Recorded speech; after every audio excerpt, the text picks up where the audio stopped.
నుంచి ఇదే ముహూర్తానికి నీకు పట్టాభిషేకం చేస్తానన్నాడు. రాముడు అన్నాడు, ఏమిట్రా కోపం? అసంకల్పితమే వేహాయదకస్మాత్ ప్రవర్తతే నివర్త్యారంభమారబ్ధం అనుదైవస్య కర్మ తత్ అంటాడు. నిన్న రాత్రి నన్ను పిలిచి రాజ్యం ఇస్తానని చెప్పింది ఎవర్రా? నాన్నగారు. అప్పుడు నాన్నగారు ఎవరు? దేవుడు. ఇవాళ పొద్దున్న పిలిచి అరణ్యానికి వెళ్ళమని చెప్పింది ఎవరు? నాన్నగారు. ఇప్పుడు నాన్నగారు ఎవరు? దయ్యం. అంటే ఇస్తే నాన్నగారు, ఇవ్వకపోతే దయ్యం. అదే న్యాయం. ఇచ్చినా ఇవ్వకపోయినా ఆయన తండ్రి, నేను కొడుకు న్యాయమా? అందుకని ధర్మం ఆయన తప్పారా తప్పలేదా వేరు విషయం. కొడుకుగా నువ్వు తీర్పు చెప్పలేవు. కానీ తండ్రి మాట పాటించడం నీ ధర్మమా కాదా? నిన్న రాత్రి రాజ్యం కట్టుకోమంటే మాత్రం పితృవాక్య పరిపాలన, ఇవాళ అరణ్యానికి వెళ్ళమంటే మాత్రం ధర్మాధర్మ విచక్షణ. గురే, నిన్న రాత్రి రాజ్యం ఇస్తానన్నవాడు తెల్లవారేటప్పటికి అడవికి వెళ్ళమన్నాడంటే ఈ మాట అనిపించిన వాడు ఆయన వెనక ఉన్న భగవంతుడు రా. ఆయన నీ కంటికి కనపడరా, ఆయనతో యుద్ధం నువ్వేం చేస్తావురా? అనుదైవస్య కర్మ తత్.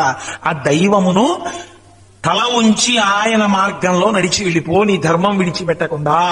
ఇంత లక్ష్మణుడు ఏమైపోయాడు? జావకాయిపోయాడు. అలాగే అన్నయ్య అన్నాడు. మీకు రామాయణంలో ధర్మము ఎప్పుడైనా వైక్లభ్యం చెందుతోంది అనుకుంటే రాముడు లక్ష్మణుడికి చెప్తాడు, లక్ష్మణుడు రాముడికి చెప్తాడు.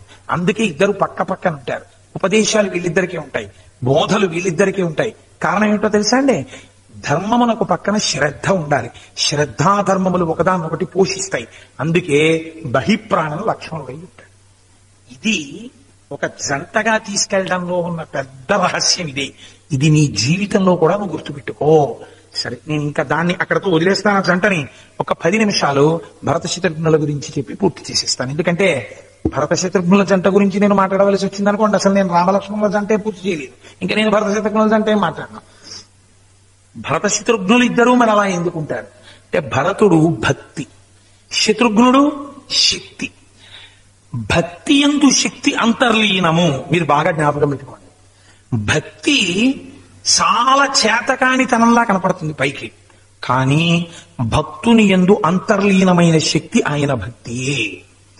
మహాభాగవతుడైన వాడు ఒక ఆయన ఉన్నాడు అనుకోండి, ఆయనకి ఏమీ తెలియదు, ఎప్పుడు అలా భగవంతుడిని నమ్ముకుని ఉంటాడు.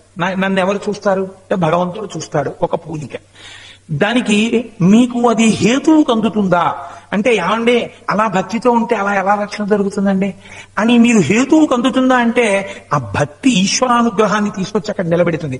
అది మీ హేతువుకు దొరికేది కాదు. నేను ఒక ఉదాహరణ చూపిస్తాను. ద్రౌపదీదేవికి వస్త్రాపహరణం జరుగుతోంది. వస్త్రాపహరణం జరుగుతుంటే గోవిందుడు అక్కడ దగ్గరలో ఎక్కడైనా ఉన్నాడా? ఆవిడికి బాగా తెలుసు అక్కడ ఎక్కడా లేడు, చాలా దూరంలో ఉన్నాడని. ఆవిడ ఎవరిని పిలిచింది? ఆవిడికి తెలుసు చాలా దూరంలో ఉన్నట్టుగా ఉన్నవాడు చాలా దగ్గరగా ఉన్నవాడు, వాడు రక్షకుడు, వాడు పలకగలడు. ఆర్తితో పిలిస్తే వాడు రక్షిస్తాడు. ఇది భక్తి, ఇది విశ్వాసం. విశ్వాసమునకు మారుపేరు భక్తి. గోవింద కేశవ నారాయణ అంది. దుశ్శాసనుడి చేతులు నెప్పెట్టాయి, వస్త్రం పూర్తవలేదు, ఆవిడ వస్త్రాపహరణం జరగలేదు. ఇప్పుడు చెప్పండి, మీ హేతువుకు అందిందా ఇది? భక్తిలో శక్తి ఉందా లేదా? ఉంది. వచ్చ తనుగుండ శ్రమం వయ్యడిన్ నీవే తప్పగి తప్పరం బెరుగ మన్నింపందగుందీనునిన్. పైగా కండిషన్లు పెట్టాడు, నువ్వు మర్చిపోయి రావాలన్నాడు. వస్తాడా? మీ హేతువుకు అందుతుందా? వచ్చాడు.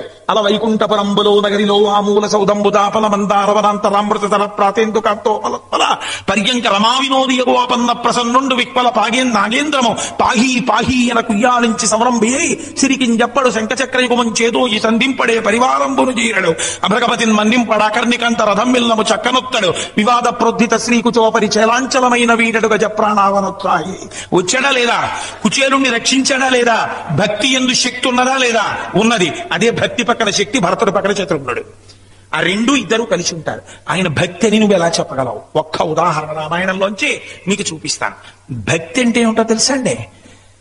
ఈశ్వరుడు నా పక్కన ఉంటే ఈ కంటికి మీరు కనపడ్డట్టు కనపడితే నేను నమ్ముతానండి అంటాం భక్తి కాదు, అది అవిశ్వాసము. ఈ కంటికి కనపడకపోయిన వాడు ఉన్నాడు అని పూర్వుల యొక్క ప్రమాణముల చేత నమ్ముట వేదము ప్రమాణము. వేదం ఏమంటోంది? ఏకో దేవ సర్వభూతాంతరాత్మ సర్వభూతాధివాస సాక్షీ చేతో కేవలో నిర్గుణశ్చ. ఉన్నది ఒక్కటే పదార్థం, అన్ని భూతముల యందు ప్రజ్ఞగా ఉన్నది అంటోంది. ఇప్పుడు ఇది నువ్వు నమ్మావు. ఆ నమ్మి ఈశ్వరారాధన చేయడం, ఈ కంటికి కనపడని పరమాత్మని ఒక నామరూపాత్మకమైన ప్రతిమయందు ఆరోపించి నువ్వు షోడశోపచారములు సమర్పించడం భక్తి. ఇప్పుడు ఈ భక్తి యందు అంతర్లీనము శక్తి. ఆ భగవంతుడు ఒక మాట చెప్పాడు. ఆ భగవంతుడు చెప్పిన మాట ఆయనే చెప్పాడా అండి? ఎవడు విన్నాడండి ఆయన చెప్పినప్పుడు? ఆ విన్నవాడు ఇప్పుడు ఉన్నాడండి? సాక్ష్యం చెప్తాడా? ఎవడు సాక్ష్యం లేకపోతే ఎలా నమ్ముతామండి అనకుండా, ఇది పరంపరాగతంగా పెద్దల నుండి వచ్చినది కాబట్టి అది ప్రమాణవాక్కు, నమ్మగలగడం. మీకు నేను ఒక ఉదాహరణ చూపిస్తాను. అందుకే భక్తి యందుండే లక్షణం ఏమిటో తెలుసా అండి? భగవంతుడు పక్కన ఉండక్కర్లేదు. లక్ష్మణుడు రాముడి పక్కన ఉంటాడు, ధర్మం పక్కన శ్రద్ధ కాబట్టి. భరతుడికి రాముడు అక్కర్లేదు, రాముడి మాట చాలు. రాముడు అన్నయ్య నువ్వు అక్కర్లేదు, నీ పాదుకలు ఈ సింహాసనం మీద పెడతానంటాడు. మీరేం పెడుతున్నారు పూజలో? గురు పాదుకలు పెడుతున్నారు. మీరేం పెడుతున్నారు పూజలో? భగవంతుడి పాదుకలు పెడుతున్నారు. మీరేం పెడుతున్నారు పూజలో? భగవంతుడిని పెట్టి ఆయన పాదాల విందములకు నమస్కరిస్తున్నారంటున్నారు. ఆయన పాదాలు కడుగుతున్నారు, ఆయన పాదాలకి శిరస్సు తాటిస్తున్నారు. మీరేం చేస్తున్నారో భరతుడు వచ్చేసాడు. ఆయన ఏమడిగాడు? నువ్వు రాజ్యానికి రాకపోతే నష్టం లేదన్నయ్య, నీ పాదుకలు చాలు పాలించడానికి. ఏది ఈ పాదుకల మీదకి ఎక్కి దిగిపో, పట్టుకెళ్ళిపోతానన్నాడు. అధిరోహార్య పాదాభ్యాం పాదుకే హేమలంకృతే ఏతే హి సర్వలోకస్య యోగక్షేమం విధాస్యతః. అయోధ్య అనలేదు భరతుడు, ఏతే హి సర్వలోకస్య, అన్ని లోకములను ఈ పాదుకలు పాలిస్తాయన్నయ్య అన్నాడు. భక్తుడైన వాడు అదే నమ్ముతాడు. అన్ని లోకములను నా స్వామి పాలిస్తున్నాడంటాడు. ఏం చేశాడు? రాముడు ఒక్కసారి పాదుకలు ఎక్కి దిగిపోయాడు. నమ్మకం ఎవరిది? భరతుడిది. ఆ పాదుకలు పాలించగలవు అని నమ్మకం. అది హేతువుకి నమ్మని వాడికి చెప్పులు పాలించడం ఏంటంటే నాన్ సెన్స్ అంటాడు. విశ్వాసం ఉంది ఆయనకి. ఆయన ఏం చేశాడు? తతశిరసి కృత్వాతో పాదుకే భరతస్తదా ఆరురోహరథం హృష్ట శత్రుఘ్నేన సమన్విత. ఎందుకంటే ఆ మాట అంత ఖచ్చితంగా ఈ మాట ఎందుకేయాలి మహర్షి? శత్రుఘ్నుడితో కలిసి భరతుడు రథమెక్కినాడు. మళ్ళీ శత్రుఘ్నుడు వెళ్ళిపోతాడంటే భరతుడు వెళ్ళిపోతాయి. ఆ పాదుకలు భరతుడు తల మీద పెట్టుకుని తీసుకెళ్లిపోయాడు. తీసుకెళ్లి రథంలో పెట్టి తను రథం ఎక్కి కూర్చోలేదు. అమ్మ ఈశ్వరుడండి ఆయన, అవి ఈశ్వర పాదుకలు. ఆయనకి ఆ పాదుకలకి తేడా లేదండి, అవి పరిపాలిస్తున్నాయి. అందుకని తల మీద పెట్టుకుని కూర్చున్నాడు రథంలో, అంతే తప్ప. ఎందుకంటే రైల్లో కూర్చున్నవాడు లగేజీ తల మీద పెట్టుకున్నట్టు ఆ పాదుకలు పక్కన పెట్టకూడదు ఏంటి? పాదుకలు నేను సమానంగా కూర్చోడమా? అందుకే ప్రాజ్ఞులైన వారు గురువుతో సమానంగా కూర్చోరు. గురువుగారు తోట కూర్చుని శిష్యుడిని పిలిచి రాముడు ఇలా కూర్చో అన్నారు అనుకోండి, ఆయనతో సమానంగా మీరు కూర్చుంటే ఇంకా మీరు ఏమిటి గురువుకి గౌరవం ఇచ్చినట్టు? అది పరబ్రహ్మం గురువు అంటే. మీ ఉపాసన బలం అక్కడ తెలిసిపోతుంది. గురువు కన్నా వేరు ఆసనం మీద కూర్చోవాలి, లేదా గురువు కూర్చుంటే కిందన్నా కూర్చోవాలి. అంతేగాని గురువు గారితో సమానంగా గురువుగారి పక్కనే సోఫాలో మీరు కూర్చుంటే ఇంకా గురువు ఉపాసన ఏంటి? అసలు గురువుగారు అని పిలుస్తూ అలా మాట్లాడడం అమర్యాద, ధిక్కారం, అదొక మహాపాపం. అలా చేయకూడదు. కాబట్టి ఏం చేశాడు? శత్రుఘ్నేన సమన్విత, తల మీద పెట్టుకుని వెళ్ళిపోయాడంటే పాదుకా పట్టాభిషేకం. ఇది భక్తికి పట్టాభిషేకం. ఏం చేశాడు? సింహాసనం మీద పాదుకలు పెట్టి నందిగ్రామంలో కూర్చుని 14 ఏళ్లు పరిపాలించేశాడు. తను మహాభక్తుడయ్యాడు రాముడికి. రాముడు చెప్పిన మాట పాటించాడు. ఎక్కడ పాటించాడు అంటే పాదుకలు పెట్టడంలో కాదండి, అగ్ని పుటం పెట్టి చూపించారు మహర్షి. మీకు సంఘటన చాలా చిన్నదిలా కనపడుతుంది, కానీ మహత్తరమైన సంఘటన ఒకటి చూపించాడు రామాయణంలో. అయోధ్యకాండలో రాముడు అరణ్యవాసానికి వెళ్ళిపోయిన తర్వాత భరతుడు వచ్చాడు. పాపం ఆయనకేం తెలియదు, మహానుభావుడికి తెలియక అమ్మ కాళ్ళ మీద పడి ఏడ్చాడు. వచ్చి ఎక్కడా దశరథుడు కనపట్టలేదు. కైకమ్మ మందిరానికి వచ్చి అమ్మ కాళ్ళకి నమస్కారం చేశాడు.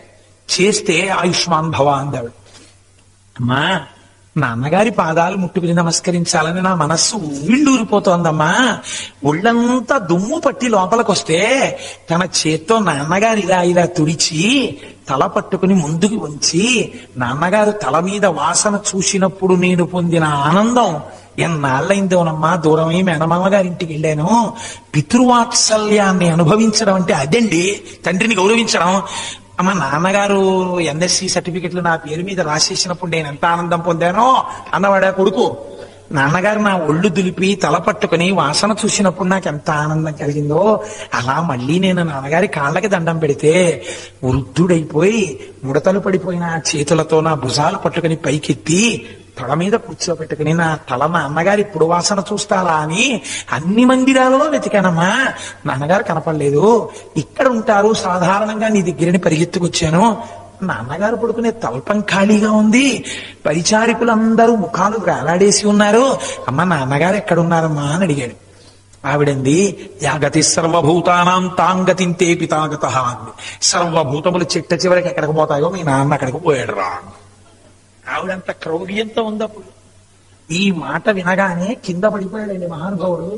కింద పడిపోయి దుర్విశాడు. మహర్షి అన్నారు ఒక చోట, వస్త్రము వదిలిపోయిందన్నారు. అసలు ఒంటి మీద కట్టుకున్న పంచె సరిగ్గా ఉందా లేదా చూసుకోలేదు. అశోక విహ్వలుడైపోయాడు తండ్రి కోసం. ఏడ్చాడు రామచంద్రమూర్తి కూడా తండ్రి కోసం. ఒక కొడుకు ఎలా బతకాలో చూపించింది రామాయణం. కింద పడి దొర్లి ఏడుస్తుంటే ఆవిడంది, ఉత్తిష్టోత్తిష్ట కింశేషే రాజన్ పుత్ర మహాయశ. ఓ రాజా, ఏమిటా ఏడుపు, రాజకుమారా లే. కొరడా పెట్టి కొట్టినట్టు తుళ్ళిపడ్డాడు. నన్ను అలా అంటావేటమ్మా, రాముడేడి లక్ష్మణుడేడి అన్నాడు. మా నాన్నగారు ఆఖరిని ఏమన్నారు, చచ్చిపోతూ అన్నాడు. అంటే హా రామ, హా లక్ష్మణ, హా సీత, మీ ముగ్గురు తిరిగి వస్తుండగా చూసిన వాళ్ళు ధన్యుడు అన్నారు అంది. వాళ్ళెక్కడికి వెళ్ళారమ్మా అన్నారు. నేనే వరమడిగి పంపించేశాను.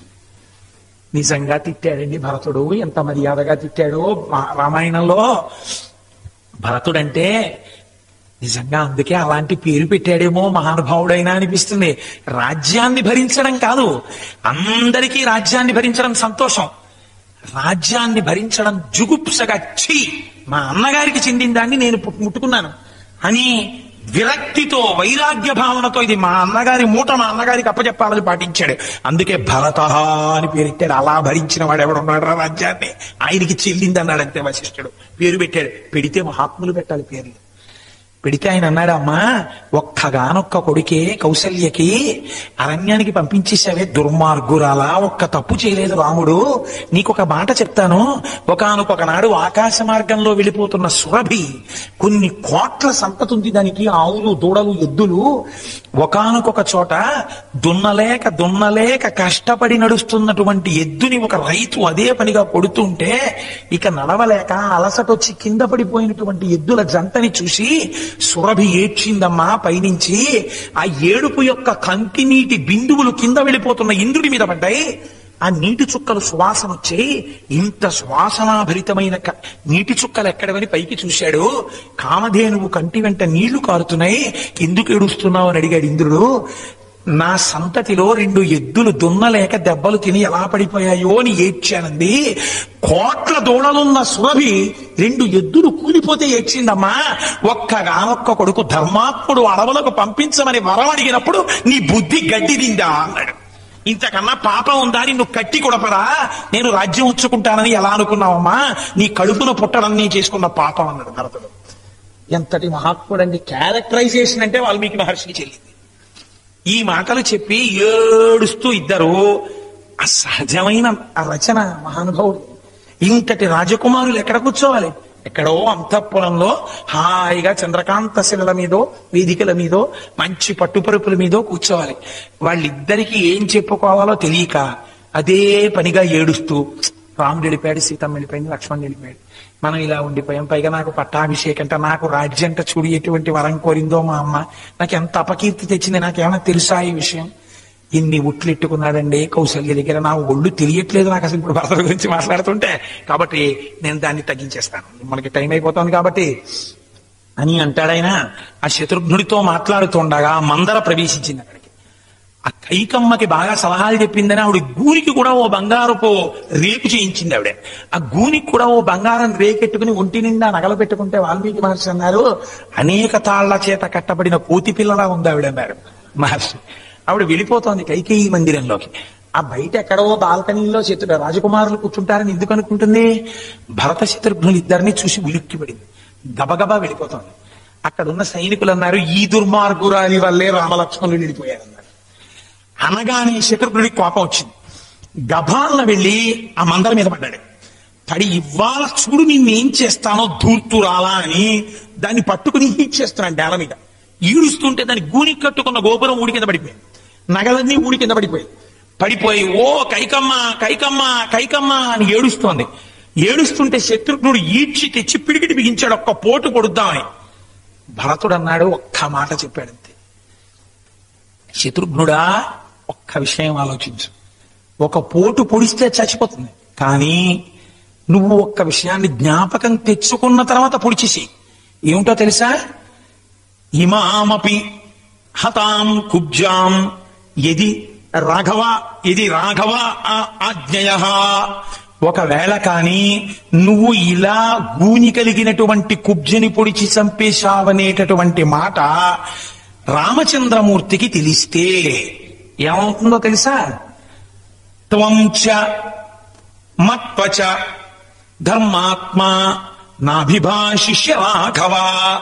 నీతో నాతో కూడా రాముడు మాట్లాడడు. ఎందుకు మాట్లాడడు? రాముడికి తెలియదా మందర చెప్తే తనకి రాజ్యం పోయిందని? మందర చెప్తే తనకి రాజ్యం పోయిందని తెలిసిన రాముడు ఇది దైవ ప్రేరణ అని తండ్రి గారి ఎందు గౌరవంతో మందరని వదిలి వెళ్ళిపోయాడు. ఒక మాట అనలేదు. ఒక కుబ్జిని మీరిద్దరూ కలిసి చంపేశారా? ఇది నా మీద భక్తి? ఒక స్త్రీ హత్య చేసి అన్నయ్య నీ మీద భక్తి ఉన్న వాళ్ళమని వచ్చారా అని మనని చూడగానే ఇలా తల తిప్పుకుంటాడు. మనకి రాముడు కావాలా? ఈ దిక్కుమాల దాని చావు కావాలా? వదిలే శత్రుకున్నాడు. అమ్మో, రాముడికి దూరం అయిపోవడం కన్నా మనకి మందర చస్తే మనకెందుకు, బతికితే మనకెందుకు? రాముడు మనతో మాట్లాడుతుండడమే మనకు కావాలని మందరం అనిపించాడు. భక్తుడైనటువంటి వాడు ఒక పని చేసే ముందు, ఒక మాట మాట్లాడే ముందు, ఈ మాట నేను మాట్లాడవచ్చా, ఈ మాట నా నోటి వెంట రావచ్చా, ఇలా నేను ప్రవర్తించచ్చా, ఇలా నేను ప్రవర్తించి రేపు నేను పంచకట్టుకుని సంధ్యావందనం చేయడానికి పూజా మందిరంలోకి వెడితే సింహాసనంలో ఉన్న నా స్వామి వంక నేను ఏమని చూడను? నిన్న నువ్వు చేసిందేమిటి? పొద్దున నా దగ్గరికి వచ్చావా? మళ్ళీ ఏదో పెద్ద భక్తి ఉన్న వాళ్ళ ఓ పంచ కట్టేసి ఓ కండువా వేసుకుంటే నాకు తెలియదు అనుకుంటున్నావా అని సింహాసనంలో ఉన్న స్వామి ఇలా తల తిప్పితే నాకు ఇదే కావలసింది. నన్ను చూడగానే ఏమాయ్ వచ్చావా దా అని నా స్వామి అని ఆయన కాళ్ళిలా పెట్టి నా చేత పూజలందుకుని, ఆయన చేతులిచ్చి నా చేత పూజలందుకుని, నా స్వామి నేను పెట్టింది తిని నన్ను రక్షించే ఈశ్వరుడు నాకు కావాలా అన్న వివేచన మనకి కలిగిందనుకోండి, ఈశ్వరుడు మనకెందుకంటే ఈశ్వరుడు రక్షణ మనకెందుకు, ఇప్పటికి మనకి ఈ పని చేసేయడం సులభం, ఇది చేసేద్దామని మీరు చెయ్యగలరా? మీరు చెయ్యలేరు. ఎప్పుడు చెయ్యలేరు? భక్తి కలిగిన నాడు చెయ్యలేరు. ఆ భక్తి లేకపోతే పూజా మందిరంలో ఉన్నది ఏంటంటే విగ్రహం నేను కొనుక్కు తీసుకొచ్చిందేనో, అదేం దానికే ప్రాణం ఉందా నూరు ఉందా దానికి తెలిసినట్టే, నేను ఇక్కడ తప్పు చేస్తుంటే చూసి వచ్చింది ఏంటంటే అంటే మీరు చేసేయగలరు. అంటే మీకు భక్తి లేదు. భక్తి ఉంటే ఇక్కడుండి రాముడు చూశాడా? కాదు, రాముడికి తెలిసి తీరుతుంది. ఎలా తెలుస్తుంది? అనుకోలేదు భరత శత్రుఘ్నులు. తెలిసి తల తిప్పేసుకుంటే మనం బతకలేము, మనకు వద్దన్నారు. ఇది భక్తి. అందుకే భరతుడు ఒక మాట అంటాడు, యావన్న రామం ద్రక్ష్యామి లక్ష్మణం వా మహాబలం వైదేహీం వా మహాభాగాం నమే శాంతిర్భవిష్యతి యావన్న చరణౌ భ్రాతు పార్థివ్యం జనాన్వితౌ శిరసా ధారయిష్యామి నమే శాంతిర్భవిష్యతి. నాకు ఎన్నడు శాంతి కలుగుతుందో తెలుసా? ఏనాడు ఆ సీతారాములను లక్ష్మణుణ్ణి చూస్తానో ఆనాడు నా మనస్సుకి శాంతి. ఏనాడు రామచంద్రమూర్తి యొక్క పాదములు నా తల మీద పెట్టుకుంటానో ఆనాడు నా మనస్సుకి శాంతి. అది లేని నాడు నాకు ఈ సింహాసనం అక్కర్లేదు, నాకు శాంతి లేదన్నాడు. భక్తుడైన వాడు కోరుకునేది ఎప్పుడు భగవత్ సాన్నిధ్యాన్ని, భగవత్వాక్యాన్ని ఆచరించడాన్ని కోరుకుంటాడు. ఆ భక్తుడికి పక్కన శక్తి అంతర్లీనంగా ఎప్పుడూ ఉంటుంది. అందుకే భరతుడు పక్కన శత్రుఘ్నుడు ఉంటాడు. అవి భక్తి శక్తులు, ఇవి ధర్మశ్రద్ధలు. అందుకని నలుగురు అన్నదమ్ముల్ని రెండుగా విడగొట్టి చూపించారు. నేను ఒక్కరోజు ప్రసంగం చేశాను, ఇలా మీరు రామాయణాన్ని చదవండి. చదివితే మీకు ఎన్ని రహస్యాలు ద్యోతకం అవుతాయో, ఎన్ని విషయాలు మీ జీవితాన్ని ఉద్ధరించుకోవడానికి అందులోంచి మంటలోంచి నిప్పురవ్వలు లేచినట్టు లేస్తాయి. లేస్తే అప్పుడు రామాయణం ఓ కొత్త కోణాన్ని తొలుగుతుంది. రామాయణం మీరు జాగ్రత్తగా గమనిస్తే అంతర్లీనంగా మీకు రామాయణంలో ఒక విషయం ద్యోతకం అవుతుంది. రామాయణంలో వాక్కుకి చాలా గొప్ప స్థానం. మాటకి రామాయణంలో ఎందుకంత ప్రాధాన్యత ఇచ్చారు అంటే, మీరు చూడండి, మనకి సమస్త వేదముల యొక్క సారాంశము, సమస్త ఉపనిషత్తుల యొక్క సారాంశము, మనిషి జీవితంలో పాటించవలసినటువంటి ప్రధానమైన విషయాలు. కొన్ని వేల పుస్తకాలతో కూడినటువంటి వాంగ్మయం ఉంది. ఎన్ని పుస్తకాలు చదివి ఎంతమందిని సేవించి ఎన్ని విషయాలు మీరు తెలుసుకునేటప్పటికీ జీవితం సరిపోతుంది అనుష్ఠానానికి. కాబట్టి సమస్త శాస్త్రముల యొక్క సారాంశము మనిషికి చెప్పవలసి వస్తే ఏం చెప్పాలి అంటే, మన ఋషులు దాన్ని అందంగా తీర్చిదిద్దారు. 4 మాటలు కూడా తీసుకోకుండా ఎంత అందంగా చెప్పారో చూడండి. సత్యం వద, ధర్మం చర అని. చాలు, ఈ రెండు నువ్వు బాగా జ్ఞాపకం పెట్టు. సత్యం వద అంటే సత్యమునే పలుకు, ధర్మము చర ధర్మమునందు చెరించు అనగా ధర్మమును అనుష్ఠించు. ఇందులో పెద్దపీట దేనికి వేశారు? సత్యం వద, సత్యమును పలుకు. పలుకు అంటే మాట్లాడడం. మాట్లాడడం విషయంలో సమస్త శాస్త్రములు మనిషిని శాసనం చేశాయి. ఇలా మాట్లాడు అని. ఇలా మాట్లాడు అని మనిషికి మాత్రమే చెప్పడం ఎందుకు? ఏ మిగిలిన ప్రాణులకి చెప్పకూడదా అంటే, సమస్త పిపీలితాది పర్యంతమనందు గొప్ప వరం మనుష్యుడికి మాత్రమే ఇయ్యబడినది ఏది అంటే మాట. మీరు చూడండి, మనుష్యులు మాట్లాడినట్టు మిగిలినటువంటి పశుపక్షాదులు జంతువులు మాట్లాడలేరు. ఒక్కసారి రామనామం చెప్పి మనం తరించిపోగలం. ఏది రామనామం చెప్పమని ఒక కుక్కను అడగండి, రామనామం చెప్పలేదు. నామం చెప్పగలిగినటువంటి అదృష్టం, సత్యం పలకగలిగినటువంటి అదృష్టం, సత్యాన్ని ఆవిష్కరించగలిగినటువంటి అదృష్టం ఒక్క మనుష్య జన్మకి మాత్రమే ఉంది. అందుకే సత్యం వద, మాట విషయంలో చాలా జాగ్రత్తగా ఉంది సుమా. లేదా సత్యమును పలుకు, సత్యమే పలుకు.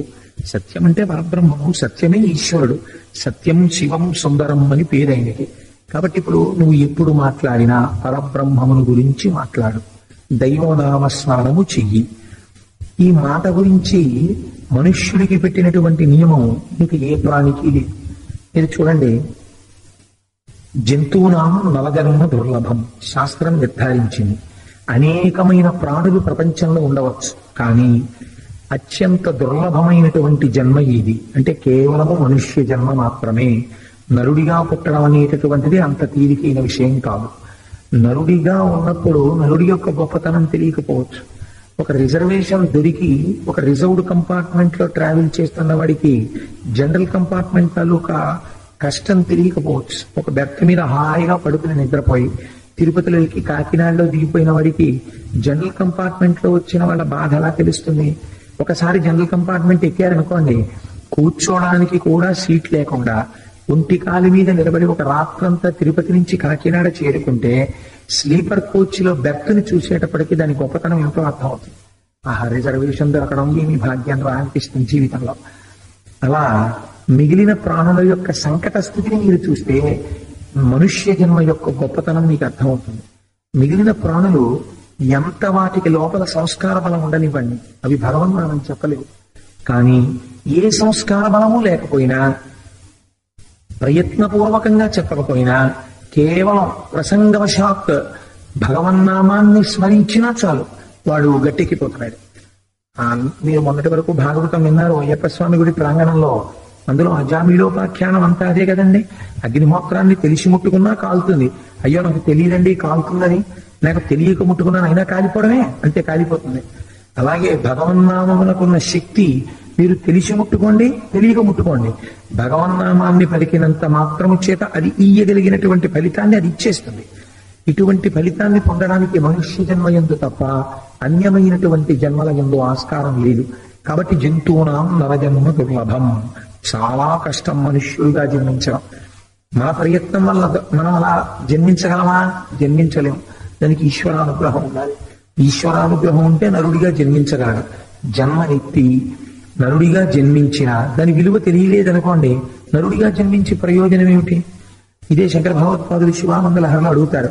నరత్వం దేవత్వం నగవన మృగత్వం వశకత అని. మీకు ఆ నరజన్మ యొక్క వైభవం తెలియనప్పుడు నరుడిగా జన్మించినా, కీటకంగా జన్మించినా, పశువుగా జన్మించినా, పక్షిగా జన్మించినా, దేనిగా జన్మించినా ఒకటే. ఏ ఉపాధిలో ఉన్నా ఈశ్వరుని యందు భక్తి ఉందనుకోండి, దాని విలువ వేరు. ఒక సాలెపురుగు భగవంతుని యందు భక్తి పెంచుకుంది, మోక్షం పొందలేదా?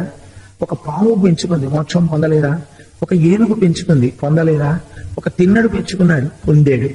మేము చాలా మహాపండితులని విర్రవీగినటువంటి వాళ్ళు, భగవంతుని యందు భక్తి లేని వాళ్ళు అధపాతాళానికి వెళ్ళిపోయారు. ఎందుకు వెళ్ళిపోయారు అంటే, జీవితములు మనుష్య జన్మలోకి వచ్చినా దాని వెనకాతల ఉన్నటువంటి పవిత్రత అర్థం చేసుకోలేనప్పుడు ఆ జన్మ వలన ఉండేటటువంటి ప్రయోజనం చాలా తక్కువ. ఇది ప్రధానముగా మనిషి తెలుసుకోగలగాలి. వాక్కు అన్న మాటకు అర్థం ఏంటో తెలుసా అండి? కేవలం మాట్లాడమని కాదు. వాక్కు వేరు, శబ్దము వేరు. మీరు చాలా జాగ్రత్తగా జ్ఞాపకం పెట్టుకోవాలి విషయాన్ని. శంకర భగవత్పాదులు సౌందర్య లహరి ఒక శ్లోకానికి వ్యాఖ్యానం అంతా దీని మీదే నడుస్తుంది. శబ్దము అంటే అది ఒక అర్థాన్ని ప్రతిపాదన చెయ్యదు. ఒక్కొక్కసారి నేను తప్పట్లు కొట్టాననుకోండి, మీరందరూ వెనక్కి తిరిగి చూస్తారు, ఎవరో పిలుస్తున్నారు, నన్ను పిలుస్తున్నారో ఏముంటారు. ఉదాహరణకి నేను ఒక వస్తువుని కింద పడేశాను అనుకోండి, అందరూ తిరిగి చూడవచ్చు, చూడకపోవచ్చు. లేదా నేను ఇక్కడ ప్రసంగానికి వచ్చి మధ్యలో ఈ మామిడి పండుని తీసుకుని అలా పడేశాను అనుకోండి. అలా పడేశారంటే కోటేశ్వర ఇందులో ఏదైనా అంతరార్థం ఉందా రామాయణ సంబంధంగా అని మీరేం ఆలోచించారు. ఏమో అదో వెర్రిలో ఉంది, మధ్యలో మామిడి పండు కింద పడేశాడు అనుకుంటాను. అంతే కదండి. అంతేగాని ఇది ఒక చిన్న ధ్వని చేస్తుంది. ఆ ధ్వనికి ఒక అర్థం ఉంది అని మీరు అనుకోగలరా? అన్ని వేళలా శబ్దాలకు అర్థాలు ఉండవు. రాత్రి పడుకోపోయే ముందు ఫ్యాన్ ఇంకా బాగా తగులుతుందని మంచాన్ని జరుగుతాడు, అది కిర్రుమనో కీచుమనో ఉంటుంది. దానివల్ల నాకు ఒక గొప్ప విషయం బోధకం అయింది అంటారు ఎవరైనా. శబ్దమునకు అర్థం ఉండదు, కానీ వాక్కునకు అర్థం ఉంటుంది. అర్థము లేని వాక్కు ప్రపంచంలో ఉండకూడదు, అది వెళ్ళి అర్థవంతమైనటువంటి వాక్కు ఉంటుంది. అలా వాక్కు పలకగలిగినటువంటి శక్తి ఎవరికి ఉంటుంది? ఒక్క మనుష్యుడికి ఉంటుంది. అర్థముతో కూడినటువంటి వాక్కుని ఇతర ప్రాణులు పలకవు, మనుష్యుడు ఒక్కడే పలుకుతాడు. అలా పలకగలగడం, అలా చెప్పగలగడం, అలా తాను చదవగలగడం, అలా భగవంతుడి దగ్గర కూర్చుని ఆరాధన చెయ్యగలగడం, తన పిల్లల దగ్గర కూర్చుని ఒక భాగవతం చదువుకోవడం, ఇది మనుష్యుడికి కలిగినటువంటి గొప్ప అదృష్టం. ఇది మిగిలినటువంటి ప్రాణులకు ఉండదు. అందుకనే వాక్కు గురించి ఒక నియమం ఉంది. వాక్ అంటే అస్తమానం మాట్లాడని కాదు. నాకైతే మనుష్య జన్మ వచ్చింది కదండి, మాట నాకు అదృష్టం కదా, నేను ఎప్పుడూ మాట్లాడుతూ ఉంటాను, అలా మాట్లాడకూడదు. అలా మాట్లాడితే మళ్ళీ మీ సహజ స్థితిని కోల్పోతారు. కాబట్టి ఒక స్థితిలో మౌనము ఆధారము. మీరు చాలా నిశ్శబ్దంగా ఉండాలి. ఎంత అవసరం లేదో, అవసరం లేదు అనుకుంటే మీ జేబులో 1000 రూపాయలు ఉన్నాయనుకోండి, మీకు ఇప్పుడు ఏం అవసరం లేదు, 1000 రూపాయలు నాకేం అవసరం లేదు కదా ఇప్పుడు ప్రస్తుతానికి అని తీసి మీరు ఇలా రోడ్డు మీద పడేస్తారా? పడేయరు. 1000 రూపాయలు ఏమో ఇప్పుడు కాకపోతే తర్వాత అవసరం వస్తుంది అని దాస్తారు. వాక్కు కూడా అంతే. వాక్కు ఎలా పడితే అలా, దేనికి పడితే దానికి వాడడానికి శాస్త్రమునందు నిషిద్ధము, మాట్లాడకూడదు. కానీ మనుష్య జన్మ ఎలా దానికి ఎందుకు పాడైపోతుందో తెలుసా అండి? వాక్కు వల్లే పాడైపోతుంది. కారణం ఏమిటంటే మనకి తోచకపోతే తేరగా దొరికేది ఏమిటంటే మాటలే. ఏవి తోచట్లేదంటే ఇంకోటి దగ్గర పెడతాడు. ఆయన ఏదో పుస్తకం చదువుకుంటుంటాడు, బాగుండదు, మరి ఈయన వచ్చాడు వెళ్ళి కూర్చోవాలి, ఇంకా మొదలెడతాడు సోది. అక్కర్లేని విషయాలన్నీ మాట్లాడతాడు. అవి విన్నందుకు ఈయన ఏం చేయాలి? ఎక్కడో జవాబు చెప్పాలి. ఇటువంటి ప్రసంగంలో పాల్గొన్నందుకు ఏమవుతుందంటే ఎక్కడో అక్కడ వ్యగ్రత వస్తుంది. ఈయన కూడా తన సత్వగుణాన్ని వదిలేసి ఈయన కూడా ఏదో మాట్లాడతాడు. అక్కడికి ఈయనకి పాపం, వాడికి పాపం. సమయమా అయిపోతోంది, పాపా మూట కట్టేస్తున్నాడు. ఈ వాక్కు మౌనమునందుండి అవసరమైనప్పుడు భగవన్నామ సంకీర్తనంగా ఎంత అవసరమో అంతే మాట్లాడగలగడం చాలా కష్టం. అది బహుశः ఆ వాక్కు యొక్క విలువ అంత అర్థం చేసుకుని అంత తక్కువగా మాట్లాడగలిగినటువంటి లక్షణం ఎక్కడో తప్ప ఉండదు. అసలు నేను ఒక విషయం చదివి ఒకప్పుడు ఆశ్చర్యపోయాను. నేను post graduate diploma in industrial relations and personal management చదువుతున్నప్పుడు ఒక ఫారిన్ ఆధార్ తాలూకా పుస్తకం ఒకటి చదివాను పర్సనల్ మేనేజ్మెంట్ మీద. అందులో ఆయన రాశాడు, an effective personal manager should learn when to speak and when to cut a joke అని రాశాడు. నేను ఒక అరగంట ఆశ్చర్యం, ఎంత గొప్ప మాట ఇది అంటే, సిబ్బందిని నడిపించేటటువంటి సమర్థుడైన అధికారికి ఎప్పుడు మాట్లాడాలో, ఎప్పుడు జోక్ వేయాలో కూడా తెలిసి ఉండాలి అని రాశాడు. అదే పనిగా జోకులు వేస్తున్నారు అనుకోండి, ఆయన జోక్ వేస్తాడు మీతో, స్టాఫ్ ఎవరో మాట వినరు. ఆఫీసర్ గారికి ఏ పని లేదనుకోండి, పనున్న వాళ్ళే ఛాంబర్ లో కూర్చోవాలి. అంతేగాని ఏం పని లేదు ఆయన వచ్చి నలుగురితో కబుర్లు ఆడుతూ కూర్చున్నాడు అనుకోండి, అంటే ఈయనే వెళ్ళి రేపు పిలుస్తాడు, 2 సార్లు కాసేపు కబుర్లు చెప్తాను తర్వాత చేసుకోవచ్చు పని అంటాడు. అందుకని మాట అనేటటువంటిది చాలా పొందిగ్గా ఉండాలి. మాటల చేత దేవతలు మన్నన చేసి వరంబులిత్తురున్. మాట వల్లే గౌరవం కలుగుతుంది. మాట ఎంత గొప్పదో శాస్త్రం ఒక విషయం చెప్తుంది. నీకు ఒక ప్రిస్క్రిప్షన్ ఇస్తున్నాం, మాట ఎలా ఉండాలో నీకు చెప్తున్నాం, బాగా జ్ఞాపకం పెట్టుకోే విషయాలు ఇవి జ్ఞాపకం పెట్టుకుని జీవితంలో మసులుకో అంటుంది. సత్యం బ్రూయాత్ ప్రియం బ్రూయాత్ న బ్రూయాత్ సత్యమప్రియం. ఎంత అందమైన మాట చెప్పిందో చూడండి. సత్యం బ్రూయాత్, సత్యం వద, దాన్ని తీసుకోండి. సత్యం బ్రూయాత్, ఎప్పుడు మాట్లాడినా సత్యమే మాట్లాడు. సత్యం బ్రూయాత్ ప్రియం బ్రూయాత్, అది సత్యమే. సత్యమైన నువ్వు మాట్లాడేటప్పుడు ప్రియంగా మాట్లాడాలి. ప్రియంగా మాట్లాడకుండా అప్రియంగా మాట్లాడకూడదు. ఉదాహరణకి ఒక డాక్టర్ గారి దగ్గరికి ఒక పేషెంట్ వెళ్ళాను అనుకోండి, వెళ్ళి డాక్టర్ గారు ఇంకొక 3 రోజుల్లో పరీక్షలండి, చాలా కష్టపడి ప్రిపేర్ అయ్యాను, నాకేమో జ్వరంగా ఉంది, తగ్గిపోతున్నా డాక్టర్ గారు, పరీక్ష రాయగలనా అన్నాడు అనుకోండి, నేను తప్పకుండా ఇంజెక్షన్స్ చేస్తున్నాను, నీకేం పర్వాలేదు, రేపటికల్లా తగ్గిపోతుందయా, నువ్వు సంతోషంగా వెళ్ళి పరీక్ష రాస్తావు, ఫస్ట్ క్లాస్ లో పాస్ అవుతావు, కానీ మళ్ళీ రిజల్ట్స్ వచ్చిన తర్వాత నాకు చెప్పడం మర్చిపోకే, ఒకసారి వచ్చి కనపడవు అన్నారు అనుకోండి డాక్టర్ గారు, సగం బలం వచ్చేస్తుంది. అంతేకాని నా చేతిలో ఉందంటే నేనంటే ఇంజక్షన్ చేస్తాను, నీ కర్మని బట్టి ఉంటుంది, తగ్గితే రాస్తావు, లేకపోతే వచ్చేడాది పోతావు, నా చేతిలో ఉంది, నీ పరీక్షకి నాకు సంబంధం ఇది, చేయించుకుంటావా వైద్యం కూడా తీరిపోతావు చెప్పాను నేను అనుకోండి, అప్పుడు ఎలా ఉంటుంది, 102 104 అవుతుంది. ప్రియం బ్రూయాత్, అది సత్యమే కావచ్చు, ఆయనకి జ్వరం ఇంకో 2 రోజులు ఉండొచ్చు యథార్థానికి, కానీ మాట్లాడేటప్పుడు కొంచెం ప్రియంగా మాట్లాడాలి. అప్రియమైన సత్యమైన చెప్పేటప్పుడు మర్యాదగా చెప్పాలి. నా బ్రూయా సత్యమ ప్రియం, మేము ప్రియంగా మాట్లాడమన్నాం కదా అని చెప్పి ఒక్కొక్కరికి ఎలా ఉంటుందంటే ధోరణి, సత్యం పలకడానికి వాడికి ఎప్పుడో వస్తుంది అవకాశం, వాడు ఎప్పుడూ సత్యం చెప్పడం, అందుకని వాడికి ఎప్పుడూ వచ్చింది అవకాశం. ఎలా వచ్చింది అంటారేమో మీరు, పాప ఆయన ఎవరో 11 రోజులు దీక్ష పట్టి 11 రోజులు యజ్ఞం పూర్తి చేసి ఆ రోజున పూర్ణాహుతి చేస్తున్నాడు. ఇంకా పూర్ణాహుతి చేసేస్తే యజ్ఞం అయిపోయింది, నవవ్రత స్నానం చేసేస్తాడు. ఇంకా పూర్ణాహుతి చేద్దామని చెప్పి లేస్తున్నాడు పీటల నుంచి, ఆయన తండ్రి గారు మరణించారని ఫోన్ వచ్చింది. వెంటనే వీడికి నాన్నకి దొరికింది సత్యం చెప్పడానికి అవకాశం, మీ నాన్నగారు చచ్చిపోయారని. పరుగు పరుగును వచ్చి ఏమైనా నువ్వు పూర్ణాహుతి చేయకు, మీ నాన్నగారు చచ్చిపోయారని అనుకోండి. ఇప్పుడు మీరు వాడు సత్యం చెప్పలేదు అని మీరు అనగలరా, వాడు సత్యం చెప్పాడు. అలాగని ఇప్పుడు అంత అర్జెంటుగా సత్యం చెప్పకుండా ఒక 10 నిమిషాలు ఆగేది అనుకోండి, పూర్ణాహుతి అయిపోయింది అనుకోండి, అయిపోయిన తర్వాత ఈ విషయం చెప్పాడు అనుకోండి, దానివల్ల ప్రమాదం ఏమైనా ముంచుకొచ్చేస్తున్న ఆకాశం వెనుదిరిగి మీద పడిపోతుందా? 85 ఏళ్ళు పెద్ద ఆయన వెళ్ళిపోయాడు. నా బ్రూయాత్ సత్యమ ప్రియం, సత్యం బ్రూయాత్ ప్రియం బ్రూయాత్, ప్రియంగా చెప్పడం నేర్చుకో, సమయాసమయములను ఆలోచించి మాట్లాడు. అలాగని మేము ప్రియంగా మాట్లాడమన్నారు కదండి మీరు, అందుకని వాడు ఫెయిల్ అయిపోయినా పాస్ అయిపోయాడని చెప్తాను. అలాగా కుదరదు. శాస్త్రం ఎంత తర్కం చేసిందో చూడండి, వీడిని మేము ఇలా మాట్లాడమంటే వాళ్ళు అలా మాట్లాడతారేమో అని. నా బ్రూయా సత్యమ ప్రియం, నువ్వు మేము ప్రియంగా మాట్లాడమన్నావని నువ్వు మళ్ళీ సత్యాన్ని అప్రియంగా ఎప్పుడూ మాట్లాడకు. అలాగే నానృతం బ్రూయాత్ ప్రియంచనానృతం బ్రూయాత్, వాడికి ప్రియంగా ఉంటుందని అబద్ధాలు చెప్పకు. నీ జీవితాన్ని ఈ 4 వాక్యాల మధ్యలోకి కట్టడి చేసుకో. ఒక మాట మాట్లాడే ముందు జ్ఞాపకం చేసుకుంటాం, సత్యం బ్రూయాత్ ప్రియం బ్రూయాత్, అందులో పడుతోంది వాక్యం చూసుకుని మాట్లాడుతాం. లేకపోతే వృధా అయిపోతుంది. కొంత ఎక్సర్సైజ్ మొదలు పెడితే ఈనాటికి కాకపోతే ఒకనాటికి ఒక స్థితికి చేరగలవు, లేకపోతే వాక్కు పాడవుతుంది. అందుకే వాక్కు గురించి ఒక అద్భుతమైనటువంటి మాట చెప్పేస్తారు, దాంతో చెప్పి నేను రామాయణంలోకి వస్తాను. వాక్కు యొక్క వైభవానికి మీరు చూడండి, జిహ్వాగ్రే వర్తతే లక్ష్మీ, అసలు లక్ష్మీదేవి ఎక్కడ ఉంటుంది అని అడిగారు. లక్ష్మీదేవికి స్థానాలు ఏదో 5 స్థానాలు చెప్తారు. మారేడు దళంలో ఉంటుంది, ఆవు యొక్క పృష్ఠభాగమునందు ఉంటుంది, అలాగే స్త్రీ యొక్క పాపట ఎందుంటుంది, అంటే పెళ్ళైపోయిన ఆడవారి యొక్క పాపటకి ప్రారంభ భాగమునందు లక్ష్మీ స్థానం ఉంటుంది, పద్మమునుంటుంది, పద్మమునందు ఉంటుంది, ఏనుగు యొక్క కుంభస్థలమునందు ఉంటుంది. ఈ 5 లక్ష్మీ స్థానాలు. ఈ 5 కాదయా, అసలు లక్ష్మీ స్థానం ఏమిటో తెలుసా? నీ నాలుక చివర లక్ష్మీదేవి ఉంటుంది.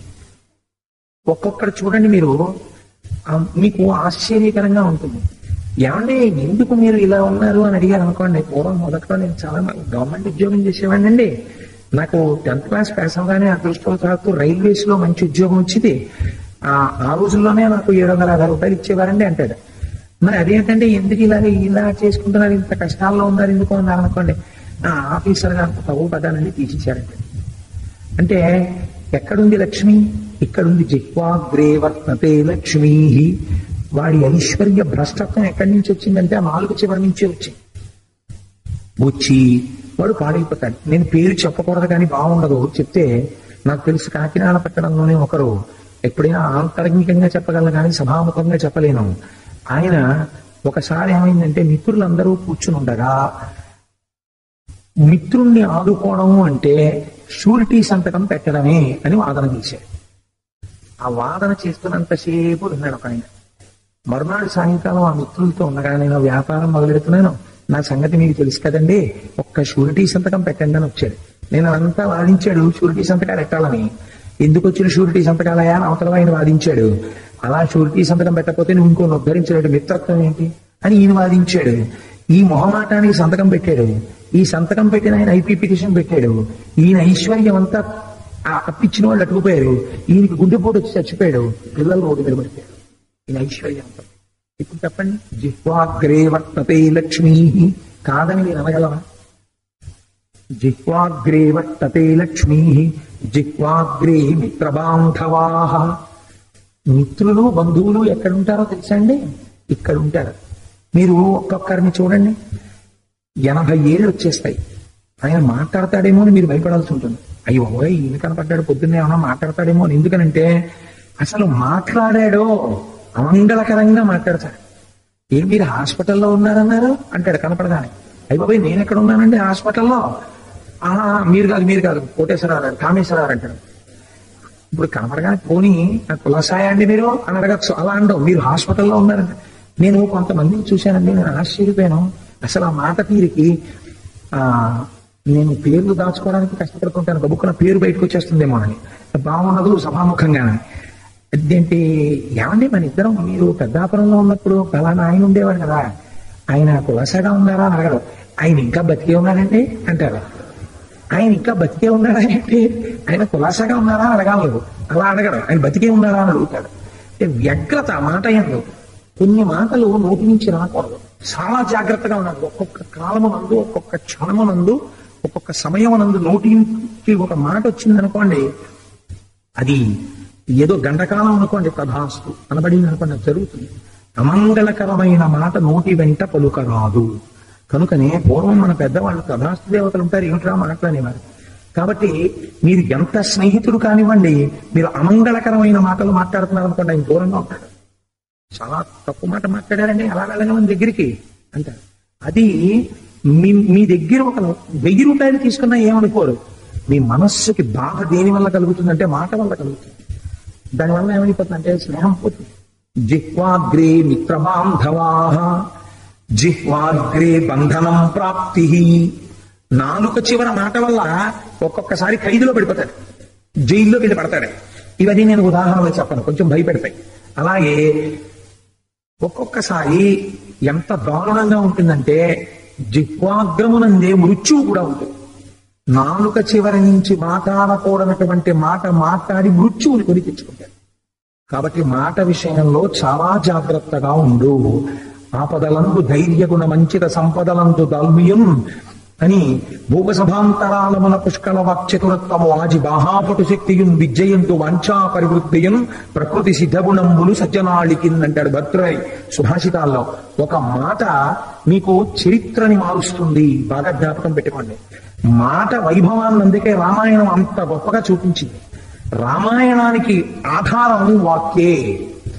మీకు నేను ఒక్క ఉదాహరణ చెప్పి నేను ఉపన్యాసంలోకి వెళ్ళిపోతాను. ఎందుకంటే వాక్కు యొక్క వైభవం చెప్పకుండా నేను రామాయణంలో వాక్కు వైభవం చెప్తే అది అంతగా మీ యందు నిలబడకపోవచ్చు. నేను మీకు ఒక్క ఉదాహరణ చెప్తాను. ఇవాళ మనకి అటువంటి మహాపురుషులు చేసినటువంటి సాధితముల గురించి, వాళ్ళ విజయములను గూర్చి, వాళ్ళ నడువడి గూర్చి మన పిల్లలకి మనం చెప్పాం. ఒకరో ఇద్దరో వాళ్ళే ఈ దేశాన్ని తీర్చిదిద్దిన వాళ్ళల్లా వాళ్ళ గురించే చెప్పడం సంప్రదాయమైంది ఈ దేశానికి. ప్రయత్నపూర్వకంగా సమాజంలో పెద్దలు ఆర్యరావు గారు లాంటి వారు పూనుకుని విద్యార్థి లోకానికి అటువంటి మేలు చేయకపోతే ప్రమాదము పొంచి ఉన్నది. ఈ దేశానికి స్వాతంత్రం వచ్చినప్పుడు 555 స్వదేశీ సంస్థానములు ఉన్నాయి. విభజించి పాలించు అన్నది బ్రిటిష్ వాళ్ళ సిద్ధాంతం. భారతదేశం ఇప్పుడు మీరు చూసిన మ్యాప్ కాదు. Independent India, by the time Britishers declared freedom to India, it was a splintered group. 555 స్వదేశీ సంస్థానాలు ఉన్నాయి. వాటిని వేటిని మీరు ఇండియన్ యూనియన్ గా చూపించడానికి వీల్లేదు. అటువంటి సమయంలో భారతదేశానికి హోమ్ మినిస్టర్ గా ఉన్న సర్దార్ వల్లభాయ్ పటేల్ ఒకే ఒక ప్రసంగం చేశారు. ఇవాళ మీరు చెప్పండి, గుండెల మీద చేసుకుని ఎన్ని చోట్ల సర్దార్ వల్లభాయ్ ఆ రోజు చేసినటువంటి ప్రసంగ పాఠం ఇవాళ అవైలబుల్ గా ఉంది దేశంలో. ఎంతమంది విద్యార్థులకు ఇవాళ అసలు ఆ ప్రసంగ పాఠం తెలుసా? ఆనాడు పటేల్ గారు చేసిన ప్రసంగం మీకు తెలుసా?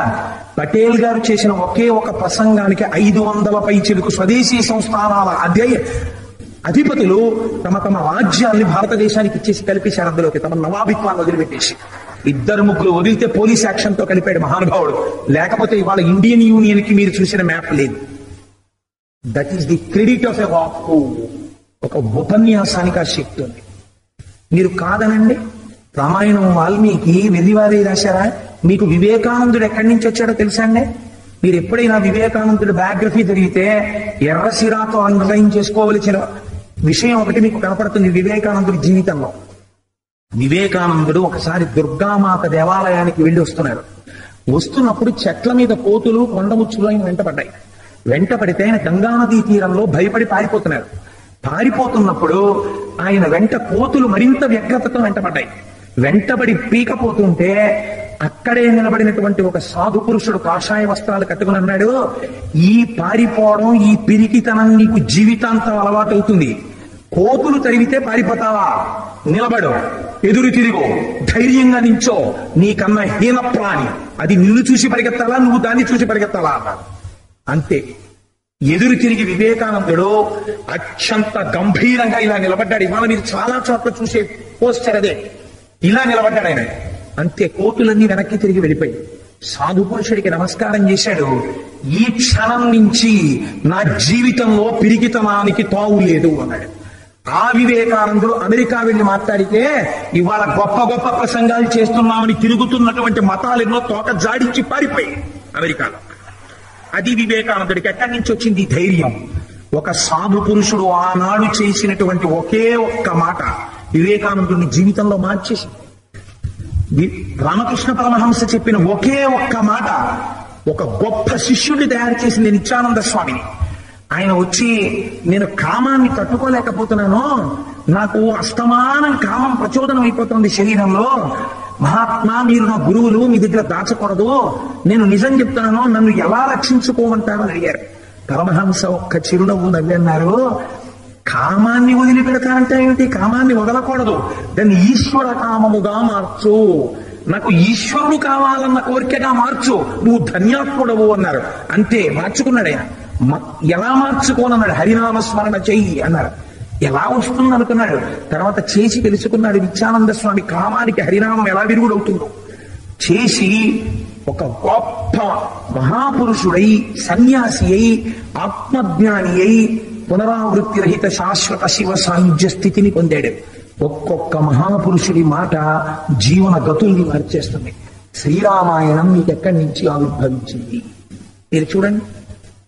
రామాయణం ఆవిర్భవించడానికి కారణం, మిట్ట మధ్యాహ్నం వేళ సంధ్యావందనం చేసుకోవడానికి తమసా నదికి బయలుదేరి వెడుతున్నారు మహర్షి. వాల్మీకి మహర్షి వెడుతుంటే ఒక గురువు వెనకాతల శిష్యుడు వెళ్ళినప్పుడు ఎలా వెళ్లాలో మర్యాద చూపిస్తుంది శాస్త్రం. గురువుగారు ముందు వెడుతుంటే గురువుగారు స్నానం చేసిన తర్వాత కట్టుకునే పొడి బట్ట, గురువుగారు అట్టించి తెచ్చుకునేటటువంటి జలం తెచ్చుకునే పాత్ర శిష్యుడు పట్టుకుని వెళ్ళాలి. వెనక శిష్యుడు వెడుతున్నాడు. ఆయన వెళుతూ తమసా నదిలో స్నానం చేయడానికి దిగబోతూ అలా చూశారు. ఒక బోయవాడు వచ్చి 2 క్రౌంచ పక్షులు మిథునం చేస్తున్నాయి. మైథునావస్థలో ఉన్నటువంటి క్రౌంచ పక్షులలో మగపక్షి వంక గురి చూసి ఒక బాణం వదిలాడు. ఆ బాణం వెళ్ళి దాని గుండెల్లో గుచ్చుకుంది. గిరగిర గిరగిర తిరుగుతూ అరుపులరుస్తూ ప్రాణాలు కోల్పోయి కింద పడిపోయింది. మంచి మైథున సుఖంలో ఉన్నటువంటి ఆ ఆడక్రౌంచం తెప్పరిల్లి విలవిల విలవిల ఏడుస్తూ ఆకాశంలో గిరికీలు కొట్టింది. తన ప్రమేయం లేకుండా, తన ఆలోచన లేకుండా ఒక వాక్కు బయటికి వచ్చింది వాల్మీకి మహర్షి నుంచి. మానిషాద ప్రతిష్టాత్వం అగమ శాశ్వతీ సమాహ యత్క్రౌంచ మిథునాదేకం అవధీహి కామమోహితం అన్నారు. 2 క్రౌంచ పక్షులు మిథునావస్థ యందుండగా జాలి లేకుండా మగపక్షిని బాణముతో కొట్టినటువంటి ఓ నిషాదుడా, నీవు చాలా కాలము భూమి యందు ఉండకుండా ఉండదవుగాక అని శాపవాక్కునిచ్చారు. ఇచ్చారు కానీ శాపం క్రౌర్యంతో ఉండాలి. ఇంటి ఇంత అందంగా ఉంది, సంగీతానికి కట్టుబడుతోంది, వీణ మీద పలుకుతోంది, అదే తలుచుకుంటూ తిరిగి వచ్చారు. మానిషాధ ప్రతిష్టాత్వం అగమ శాశ్వతీ సమా యక్రౌంచమిథునాదేకం అవధీహి కామమోహితం. చాలా అందంగా ఉంది ఈ శ్లోకం. యథాలాపంగా నా కోపంలోంచి బయటకు వచ్చిన శాపవాక్కుకి ఇంత మాధుర్యం ఎక్కడి నుంచి వచ్చింది అని ఆలోచించాడు. అప్పుడు నారదుడు వచ్చి నువ్వు చెప్పినటువంటిది కేవలము శాపం కాదు, అందులో అంతర్లీనంగా రామాయణ మహాకావ్యం ఉన్నది. కామము చేత కళ్ళు మూసుకుపోయి కామసుఖం అనుభవించడమే జీవితంలో ప్రధాన ప్రయోజనంగా ఉన్నటువంటి ఒక క్రౌంచ పక్షి తన భార్య అయిన ఆడపక్షితో ఉండగా వంకర టింకరల నడక కలిగినటువంటి ఆ మగ క్రౌంచాన్ని బాణంతో కొట్టిన ఓ శ్రీనివాసుడా నీ కీర్తి శాశ్వతమగుగాక అని వేరర్థం వచ్చింది అందులోంచి. ఇప్పుడు ఎవరన్నా వంకర టింకర నడక కలిగిన రాక్షసుని బాణంతో కొట్టినవాడు అంటే నడువడి సరిగ్గా లేని రావణాసురుడనబడేటటువంటి రాక్షసుడు మండోదరితో మైదన సుఖాన్ని అనుభవించి విచ్చలవిడిగా తిరుగుతున్నప్పుడు రామబాణము చేత కొట్టి రావణ సంహారము చేసి లోకరక్షణము చేసిన శ్రీరామ నీ కీర్తి శాశ్వతమగుగాక. ఇప్పుడు ఈశ్వరుడు అనుగ్రహించాడు రామాయణం చెప్పడానికి వ్రాయడానికి. ఈశ్వరుడు నీకు అనుగ్రహించాడు, లేకపోతే నీ నోటి వెంట ఈ శ్లోకం రాదు. నీకు సంక్షేప రామాయణాన్ని ఉపదేశం చేస్తున్నానన్నారు. అప్పుడు రామాయణం వచ్చింది. ఇప్పుడు చెప్పండి, రామాయణానికి ఏది ఆధారము? వాక్కు ఆధారము. ఈ వాక్కునకి ఏది ఆధారము? దానికి పూర్వము వాల్మీకి మహర్షి చేసిన తపస్సు ఆధారము. ఎవడు తపించాడో, ఎవడు మౌనంగా ఉన్నాడో, ఎవడు ఈశ్వరుణ్ణి లోపల తిప్పాడో, ఎవడు ఆయన ఎందు గురి చూశాడో వాడి నోటి వెంట అప్రయత్నంగా పలికేంది ఆ మాట. కాబట్టి వాక్కు బయటికి రావడానికి వెనక ఎంత తపశ్శక్తి ఉండాలో చూడండి. రాముడి గొప్పతనం ఏమి మీరు చూడండి. ఇవాళ మీరు జానపదుల దగ్గరికి వెళితే పల్లెటూళ్ళలోకి రామాయణంలో రామచంద్రమూర్తి యొక్క వైభవం ఏమి అని మీరు అడిగారు అనుకోండి, ఆయన పెద్ద కోదండ విద్యా పారంగతుడండి, ధర్మమూర్తి అండి, ఇవన్నీ వాళ్ళు చెప్పరు. వాళ్ళు ఏం చెప్తారంటే ఒకటే మాట, ఒకటే బాణం, ఒకరే పత్ని, ఈ మూడు మా రామయ్య లక్షణాలు అంటారు. మీరు ఆలోచించండి, ఒకటే మాట ఏమిటి? ఒకటే మాట, ఒకటి కన్నా రెండో మాట మాట్లాడ్డు కూడా. వాక్కు యందు చాలా పొదపరితనం ఉంటుంది రాముడి దగ్గరే. ఈ లక్షణం ఎక్కడి నుంచి వచ్చిందో తెలుసా అండి? అందుకే ఆయన్ని రాఘవ అని పిలుస్తుంటారు రఘుమహారాజు గారితో కలిసి. తర్వాత చెప్తుంటాను, నాకు కుమార సంభవంలో ఆ శ్లోకం అంటే ఎంత ఇష్టమో. కాళిదాసు గారు ఎందుకు రఘుమహారాజు గారు గొప్పవాడు ఆయన చెప్పాడు ఒక శ్లోకంలో. ఆయన అన్నాడు, సత్యేనలు ఆ త్యాగాయ సమృతార్థానాం సత్యాయ మితభాషిణాం యశసే విజిగీషూణాం ప్రజాయై గృహమీతినాం. త్యాగాయ సమృతార్థానాం, రఘుమహారాజు గారు చాలా సంపాదించాడు. దేనికి? మళ్ళీ దానం చేసేయడానికి. త్యాగాయ సమృతార్థానాం సత్యాయ మితభాషిణాం. రఘుమహారాజు ఎక్కువ మాట్లాడేవాడు కాదు. ఎందుకు మాట్లాడేవాడు కాదు? అలా ఎక్కువ మాట్లాడేస్తుంటే అందులోకి అసత్యం వచ్చేస్తుందని మాట్లాడేవాడు కాదు. మితభాషిణాం యశసే విజిగీషూణాం. ఎందుకు దండయాత్ర చేసేవాడు? రాజు కనుక పరాక్రమమును ప్రదర్శించడానికి, కీర్తి కొరకు. యశసే విజిగీషూణాం ప్రజాయై గృహమీతినాం. సంసారమునందెందుకున్నాడు? వంశమును పెంచుకోవాలి కాబట్టి భార్యలతో కలిసి జీవనమును సాగించాడు. ఇది రఘుమహారాజు గారి యొక్క గొప్పతనం. అదే పొదపరితనం మళ్ళీ రామచంద్రమూర్తికి వచ్చింది. మీరు చూడండి, రాముడి గురించి ఎన్ని విషయాలు ఉన్నాయంటే, రామో దిర్నాభిభాషతే.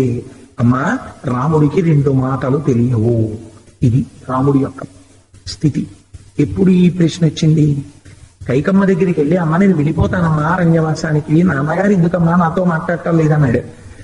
నువ్వు నాకు ఆయన ఇచ్చిన వరాల్ని నిలబెడతావో నిలబెట్టవోనని మీ నాన్న బెంగపెట్టుకుని ఉన్నాడు. తను ఇచ్చిన మాట నిజమవ్వాలంటే నువ్వు వెళ్ళిపోవాలి. నువ్వు అరణ్యానికి వెళ్ళిపోతే తప్ప స్నానం చెయ్యట, ముద్ద ముట్టట. అందుకుని అలా కూర్చున్నాడు మీ నాన్న. అంది అబద్ధం. ఆయన అందుకు కాదు ఏడుస్తున్నది, రాముడు వెళ్ళిపోతున్నాడని ఏడుస్తున్నాడు. అప్పుడు రాముడు అన్నాడు, అమ్మా నేను ఇతపూర్వమే చెప్పాను వెళ్ళిపోతానని. వరం ఎందుకమ్మా దీనికి? నువ్వు ఇతపూర్వం నన్ను భరతుడిని వేరుగా చూడలేదుగా. నన్ను పిలిచి రామా భరతుడికి రాజ్యం ఇయ్యి అని అడిగితే నేను ఇచ్చి వెళ్ళిపోనమ్మా, దీనికి వరం అడిగావా? అక్కర్లేదు తల్లి, నేను ఒకసారి మాటిస్తే మళ్ళీ అలా వెళ్ళి మనసు మార్చుకుని వస్తాను అనుకుంటున్నావా? రామో దిర్నాభిభాషతే. రాముడికి రెండు మాటలు మాట్లాడటం తెలియదు. ఇంత మితభాషి రాముడు కదా, ఎక్కువ మాట్లాడు కదా, కాబట్టి అలా మొహం ముడుచు కూర్చుని ఉంటాడా? పూర్వభాషీచ రాఘవ. ఎంత చిత్రమవుతుంది. ఎవరైనా పెద్దలు కనపడ్డారనుకోండి, ఆ పెద్దలైనటువంటి వారు తన దగ్గరికి వచ్చి రామా కుశలమా అని అడిగారు అనుకోండి, తన వల్ల పెద్ద తప్పు జరిగిపోయినట్టుగా ఎంతో బాధపడిపోతాట. అయ్యో వారు పెద్దలు వారు నా దగ్గరికి వచ్చి ఏమంటే బాగున్నారా అని అడిగారు, ఎంత దోషం ఎంత దోషం. నేను వెళ్ళి అడగాలి కదా వారిని. నేను వెళ్ళి అయ్యా కులసాయా క్షేమమా, మీ వేదం బాగా జరుగుతోందా, ఆ అమ్మాయిని జరుగుతోందా, శిష్యులు కులాసాగా ఉన్నారా అని అడగద్దా. నేను అడగలేదు అని తనే ముందు పలకరిస్తాట. పూర్వభాషీచ రాఘవ. ఎంత గొప్ప సంప్రదాయం అండి రామచంద్రమూర్తిది. అలాగని ఎక్కడైనా సత్యం తప్పుతారని మీరు అనుకుంటున్నారేమో. ఆయన మాట గొప్పతనం ఏమిటో తెలుసా? ఆయన గురించి అడిగిన 16 గుణాల్లో ఇదొక గుణం. ఏమా గుణం అంటే అసలు రాముడి గుణమే సత్యవాక్కు. కోన్వస్మిన్ సంపదంలోకే గుణవాన్ కశ్య వీర్యవాన్ ధర్మజ్ఞశ్చ కృతజ్ఞశ్చ సత్యవాక్యో దృఢవ్రత. ఆయన పరమ సత్యమును మాత్రమే మాట్లాడతాడు. ఎన్నడూ రాముని నోటి వెంట అసత్యము రాదు. ఈ సత్యము చేత రాముడు ఏం గెలిచాడో తెలుసండి? సత్యేన లోకాన్ జయతి. లోకములన్నింటినీ రాముడు గెలిచాడు. రాముడు మానవుడిగా పుట్టి భగవంతుడి స్థాయికి ఎదగగలిగాడు. అందుకే ఈ సత్యమును ఉపాసన చేసిన వాడు కనుకనే రాముడు ఒక మాట అంటే సత్యమైంది. ఒక పక్షిని పట్టుకుని నువ్వు ఉత్తమ లోకములకు వెళ్ళిపో అన్నాడంతే. ఆయన ఎవరు పంపించడానికి మనుష్యుడు కాదు. రాముడు అన్నాడంతే, జటాయువు ఊర్ధ్వలోకాలకు వెళ్ళిపోయి. అది రాముడికి ఉన్నటువంటి సత్యశక్తి. అలాగే మీరు రామాయణంలో పాత్రల్ని విశ్లేషణ చేసుకోండి. ప్రతి పాత్రకి కూడా దాని వాక్యే ఆయుధము. మీరు చూడండి, అందుకే మహర్షి మిగిలిన కాండలకి పెట్టిన పేరు సుందరకాండకి పెట్టలేదు, సుందరకాండ అన్నారు.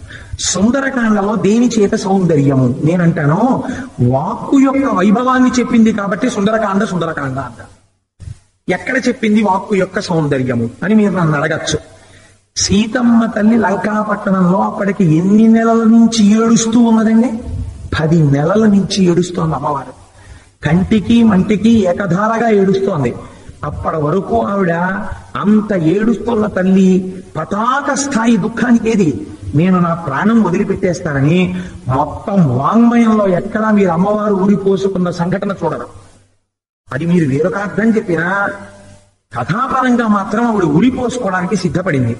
ఉరిపోసుకోవడానికి సిద్ధపడినటువంటి సీతమ్మని స్వామి హనుమ ముట్టుకోగలరా? ముట్టుకోవడం కుదరదు ఆయమ్మని. మరి ఇప్పుడు ఎలా పైకి తీసుకురావాలి? ఆవిడ ఉరిపోసుకోకుండా ఎలా చేయాలి? ఏవం బహువిధాం చింతాం చింతయిత్వా మహాకపి సంశ్రవో మధురం వాక్యం వైదేహ్య వ్యజహార. వాక్యం వేసేస్తారు మహర్షి దానికి గొప్పతనాన్ని. ఇప్పుడు ఎలా బయటికి తీసుకురావాలి? రాముడిచ్చినటువంటి చూడమని, రాముడిచ్చిన ఉంగరాన్ని చూపించకూడదా? కళ్ళ ముందుకు పట్టుకెళ్ళి ఇలా ఉంగరం చూపించారనుకోండి, ఏం బాహ్యస్మృతి రాదా రాముడు ఉంగరం పట్టుకొచ్చారని? అసలు ఆవిడికి ఇప్పుడు చూసేటటువంటి వస్తువు కూడా కళ్ళ ముందు పట్టలేదు. కళ్ళు ఎదురుగుండా వస్తువుని గుర్తించలేవు, మరి చెవులు కథని ఎలా వింటాయండి? అంటే రామ కథకి, రామ సంబంధమైన విషయానికి ఆ వాక్కుకి ఉన్న శక్తి అటువంటిది. పైన కూర్చున్నవాడు ఇప్పుడు ఏం చెప్పాడు? రామకథ చెప్పాడంతే. ఒక్కసారి రామకథ చెప్పేటప్పటికి ఉరిపోసుకుందాం అనుకుంటున్న తల్లి ఒక్కసారి ఉరి వదిలిపోయి ఎవరా వాళ్ళకి ఇక్కడ రామకథ చెప్పినవాడు అని పైకి చూసి, చచ్చిపోతున్న వాళ్ళని బతికించడానికి ఆధారమైనదేది? వాక్కు మాత్రమే. 10 కాలాలు బతకవలసిన వాడు చచ్చిపోవడానికి కారణమేది? వాక్యే. అదేంటంటే మీరు అలా ఎలా చెప్పగలరు? చచ్చిపోతున్న వాళ్ళని బతికించడానికి వాక్కు పనికొచ్చింది. ఒప్పుకున్నాం. మీరు సీతమ్మ తల్లిని హనుమ చెప్పిన కథని ఉదాహరణ చూపించారు. బతకవలసిన వాడు చచ్చిపోవడానికి మాట ఎలా ఉపయోగపడింది? రావణాసురుడు 10 కాలాలు బతకవలసిన వాడు చచ్చిపోయింది సీతమ్మ తల్లితో మాట్లాడకూడని మాటలు మాట్లాడు కదండి. ఎంతటి తపశ్శక్తి సంపన్నుడు! ఇంత తపశ్శక్తి సంపన్నుడు రోజు నిద్ర లేవగానే శిశుపా వృక్షం కింద కూర్చున్న సీతమ్మ తల్లి దగ్గరికి వచ్చి పిబ విహర రమస్వ భుంచువ భోగాన్ ధన నిచయం ప్రతిశామి మిదినీంచ మయి లలలనే యథా సుఖత్వం తై చ సమేత్త లలంతు బాంధవాస్తే ఏకవేణీధరా శయ్యాం ధ్యానం మలినమంబరం అస్థానే ఉపవాసస్య నైతానుపయికాంతే అని పలుకకూడని మాటలన్నీ పలికాడు. ఈ యవ్వనం శాశ్వతంగా ఉంటుందనుకున్నావా? వెళ్ళిపోతుంది. అప్పుడు నిన్ను రాముడు ఆదరించాడు, నేను ఆదరించాను అన్నాడు. అదే రాముడు అంటే. రాముణ్ణి నిందించాడు, సీతమ్మని నిందించాడు. ఇలా రోజు వచ్చి సీతమ్మతో మాటలాడకూడని మాటలు మాట్లాడి మాట్లాడి మాట్లాడి ఏ స్థితికి చేరుకున్నాడు? ఇక నువ్వు చేసిన పాపం నుంచి ఎక్కడ తప్పించుకుంటావురా అడిగినాడు 10 నెలల తర్వాత. బాగా మూట కట్టితే ఈ మూట కట్టి కట్టి కట్టిన పాపం ఏమైపోయింది? ఫలితం ఇవ్వడానికి సిద్ధపడింది. ఇప్పుడు దీని రహస్యం ఎవరు చెప్పేశారు? నువ్వు మాట్లాడిన మాటల ఫలితం ఎక్కడ ఉంటుందో స్వామి హనుమ చెప్పేశారు. ఎక్కడ చెప్పేశారు? తదేవ ఫలమందేతి ధర్మస్య ధర్మనాశనః ప్రాప్తం ధర్మఫలం తావద్భవతా నాత్ర సంశయః. ఇతః పూర్వం తపస్సు చేశావు, కాంచలంకాధిపత్యం పొందావు. ఇప్పుడు చెయ్యకూడని మహాపాపం చేశావు, పరదాలని తీసుకొచ్చి నీ ఇంట్లో పెట్టావు, మాట్లాడకూడని మాటలు మాట్లాడావు. దీనికి ఏమిటి నీకు శిక్ష? మూలఘాతి, నీ ప్రాణాలు పోతాయి. ఇప్పుడు ఎవరు చెప్పారు ఈ మాట? ఉరే నువ్వు ఆవిడ్ని తీసుకెళ్లి ఆవిడతో మాట్లాడకూడని మాటలు మాట్లాడితే నువ్వు చచ్చిపోతావురా అని చెప్పాడు మహానుభావుడు. ఎవడు చెప్పేశాడు ఈ విషయాన్ని? మారీచుడు చెప్పాడు అరణ్యకాండలో. ఎడరెడర రావణాసురుడు దేని వల్ల చచ్చిపోతాడో ఆయన చెప్పాడు. హాయిగా సంతోషంగా నువ్వు భార్యలతో పిల్లలతో సంతోషంగా సుఖంగా గడపరా, ఎందుకురా నువ్వు అనవసరంగా మాకృదా రామ విప్రియం, రామునికి ప్రియము కాని పని చేయవద్దు. సీతమ్మ తల్లిని తీసుకెళ్లడం మొదటి అప్రియం, ఆవిడతో అలా మాట్లాడడం రెండో అప్రియం. అందుచేత నువ్వు ఈ చేసినటువంటి పనుల వలన నశించిపోతావు. చాలా మంది అనుకుంటారు సీతమ్మ తల్లి సుందరకాండలో దేని వల్ల ఊరడిల్లినది అని. నేను అడిగాను అనుకోండి, సాధారణంగా ఏం చెప్తారంటే సుందరకాండలో పతాక స్థాయి ఘట్టము సీతమ్మ తల్లికి హనుమ ఉంగరం ఇచ్చినటువంటి సందర్భము అనుకుంటారు. కాదు, అది కానే కాదని నేను అంటాను. మీరు ఎలా అనగలరు? మీ నోటికి వచ్చిందని వేశారా, లేకపోతే మీకేమైనా ఆధారం ఉందా? ఉన్నది. సుందరకాండలో మీరా సీతమ్మ తల్లి దుఃఖాన్ని పోగొట్టిన వాళ్ళు మా స్వామి హనుమ పోగొట్టారు. ఆయన ఏం చెప్పారో తెలుసా అండి? ఉంగరం ఇస్తే దుఃఖం పోయిందని ఆయన చెప్పలేదు.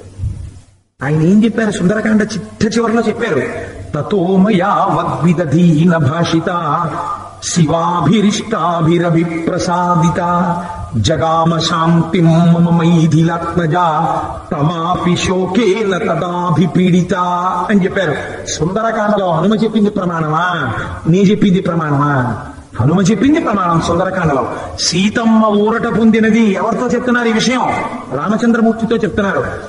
అది సత్యము కాని విషయాన్ని రామచంద్రమూర్తి ముందు కూర్చుని నాయందు సీతమ్మ ఎట్లున్నది అని అడిగితే కొన్ని కోట్ల వానరములు చెప్పలేని మాట స్వామి హనుమ ఒక్కరు వచ్చి చెప్పేటప్పుడు ఎంత జాగ్రత్తగా చెప్పాలి. ఇప్పుడు ఆవిడున్న స్థితి ఏమిటో, ఆవిడ చాలా ఆనందముగా ఉన్నది అన్నారు అనుకోండి, అంటే నేను పక్కన లేకపోయినా ఆనందంగా ఉంది, నేను ఎందుకంటాడు ఆయన. కాబట్టి ఇప్పుడు ఎంత జాగ్రత్తగా చెప్పాలి, ఎంత జాగ్రత్తగా మాట్లాడారో చూడండి హనుమాన్. తతోమయా వద్భిదీన భాషిత.